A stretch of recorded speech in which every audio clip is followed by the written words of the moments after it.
সম্প্রতি কনস্টেবলের training course পদে নিয়োগ বিজ্ঞপ্তি 2021 প্রকাশ করেছে বাংলাদেশ পুলিশ। আজ আমি কথা বলবো কনস্টেবল পদের নিয়োগ পরীক্ষার জন্য কি কি কাগজপত্র লাগবে। তো ভিউয়ার্স, পুরো ভিডিওটি দেখবেন, কারণ এক একটি তথ্য আপনার জন্য খুবই গুরুত্বপূর্ণ।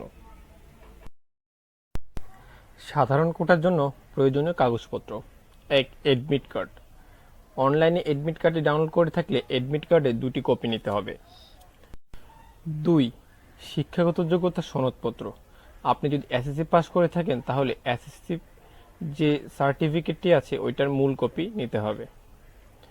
3. চারিত্রিক সনদপত্র। আপনি সর্বশেষ যে শিক্ষা প্রতিষ্ঠান থেকে পড়ালেখা শেষ করেছেন ওই শিক্ষা প্রতিষ্ঠান প্রধান শিক্ষক কর্তৃক একটি চারিত্রিক সনদ নিতে হবে এবং সেটার মূল কপি আপনাকে নিয়ে যেতে হবে। 4 হচ্ছে নাগরিক সনদ। নাগরিক সনদ বলতে আপনি যে এলাকায় থাকেন ওই এলাকার ইউনিয়ন পরিষদ চেয়ারম্যানের থেকে একটি নাগরিক সনদ নিতে হবে আপনাকে। 5 নাম্বার হচ্ছে জাতীয় পরিচয়পত্র।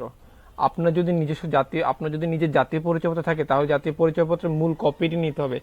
আর যদি জাতীয় পরিচয় না থাকে তাহলে আপনার পিতা অথবা মাতার যে কোনো একজনের মূল কপিটা নিতে হবে, জাতীয় পরিচয়পত্রের মূল কপি নিতে হবে। 6. অভিভাবকের সম্মতিপত্র। আপনি যে পরীক্ষাটি দিতে চাচ্ছেন আপনার পরিবার থেকে কোনো সম্মতি দিয়েছে কিনা এর প্রেক্ষিতে একটি সম্মতিপত্র নিতে হবে। 7. ছবি। আপনাকে সদ্য তোলা 3 কপি ছবি সত্যায়িত করে নিয়ে যেতে হবে। 8 নম্বর, ট্রেজারি চালানের মাধ্যমে জমাকৃত চালানের মূল কপি নিয়ে যেতে হবে। Please subscribe this channel and click bell icon.